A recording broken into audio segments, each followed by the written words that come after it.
Welcome to Leadership Paragon, where we become better leaders together. Welcome to Step 2 in Kotter's 8-step plan for change management. Before I get into that, I want to ask for your help. Please comment below and let me know how to continue to build this channel, how to build more entertaining and educational and useful information to help us both become better leaders. Let's hop into the second step.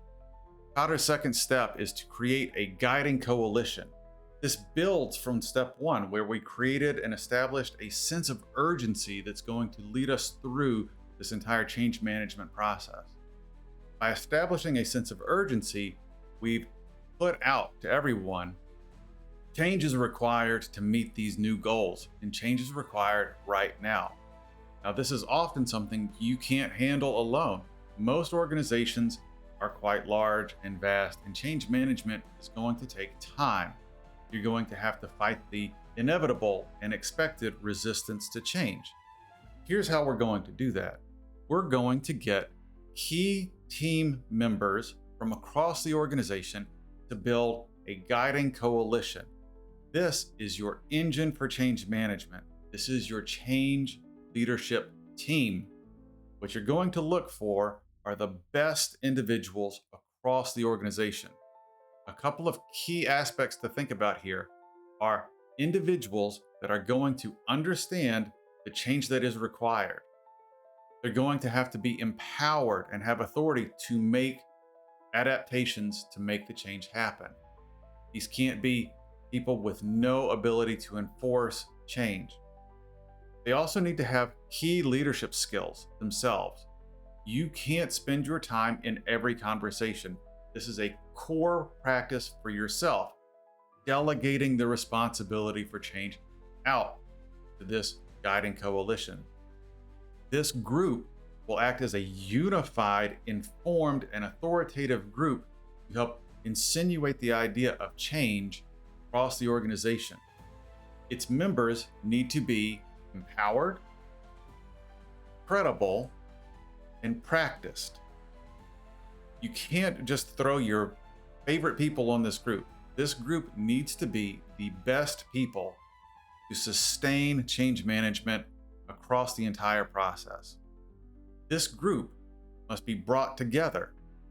This group has to be built. So here's your responsibility in building a guiding coalition. You identify the key team players and you bring them together. You make sure that they are educated on the challenge or the benefit that we're changing to get to.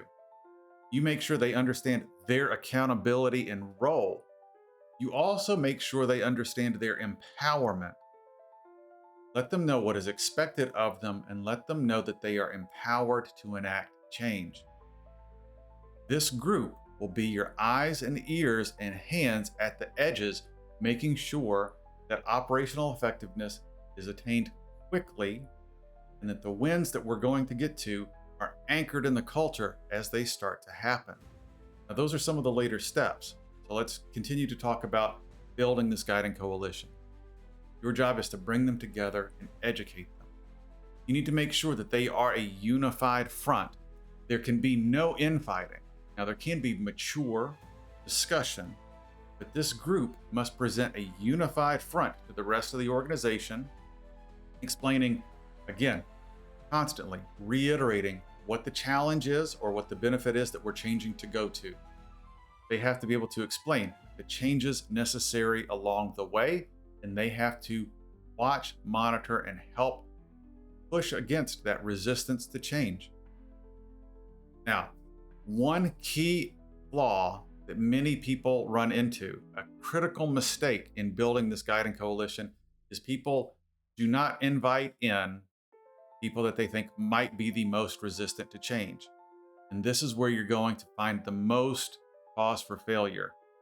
When you're enacting change, remember, in the intro in step 1, we discussed resistance to change is the inevitable and natural response.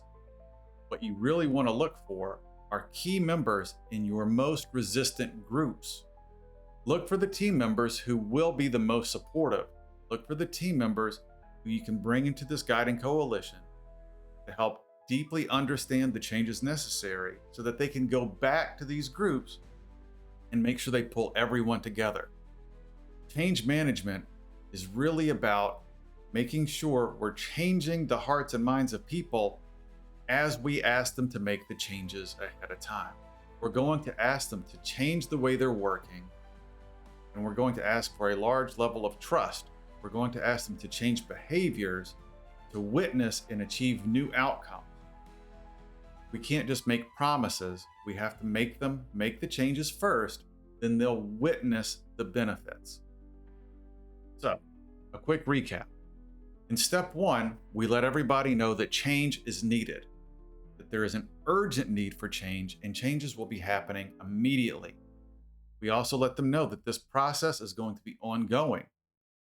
Step 2, we're building a guiding coalition. We're bringing in key players from across the organization, often from the most resistant groups.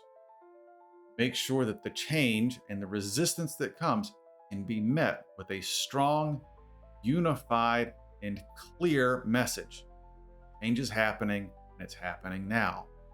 This is how they can bring their expertise to bear, and their leadership skills can be used to make sure the organization continues to make the forward progress necessary. This was only step 2. We're going to get into step 3 next time.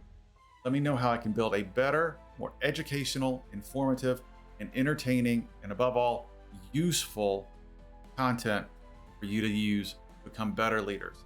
Thank you very much, and I'll see you next time.